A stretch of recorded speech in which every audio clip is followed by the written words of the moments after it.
হরিপুরে সংকল্প ব্লাড সোসাইটির তৃতীয় প্রতিষ্ঠা বার্ষিকী পালিত হয়েছে। জাতি, ধর্ম ও দল নির্বিশেষে রক্ত দিব হেসে হেসে এই প্রতিপাদ্যকে সামনে রেখে ঠাকুরগাঁওয়ের হরিপুর সংকল্প ব্লাড সোসাইটির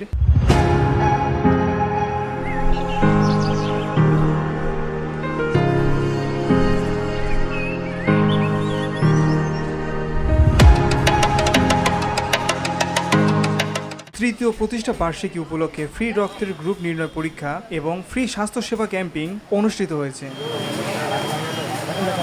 বৃহস্পতিবার উপজেলার জাদুরানী বাজারে সংকল্প ব্লাড সোসাইটির প্রতিষ্ঠা বার্ষিকী অনুষ্ঠানে সভাপতিত্ব করেন আবুল কাশেম। প্রধান অতিথি হিসেবে উপস্থিত ছিলেন doctor Abdus Salam. Honourable guest হিসেবে উপস্থিত ছিলেন হরিপুর উপজেলা বিএনপির সভাপতি মোহাম্মদ জামাল উদ্দিন এবং সাংগঠনিক সম্পাদক মোহাম্মদ শফিকুল ইসলাম, হরিপুর উপজেলা বিএনপির উপদেষ্টা ও সাবেক সভাপতি অধ্যাপক মোহাম্মদ করিমুল হক। অনুষ্ঠানের উদ্বোধন করেন হরিপুর উপজেলা বিএনপির সাধারণ সম্পাদক আলহাজ মোহাম্মদ আবু তাহের। আরও উপস্থিত ছিলেন সংকল্প ব্লাড সোসাইটির প্রতিষ্ঠাতা পরিচালক মোহাম্মদ জমির উদ্দিন সহ প্রমুখ ব্যক্তিবর্গগণ। উক্ত ব্লাড ক্যাম্পিং এর স্বাস্থ্য সেবা প্রদান করেন ও doctor Mohammad Hossain Kamal Shaon. VOD Bangla news desk.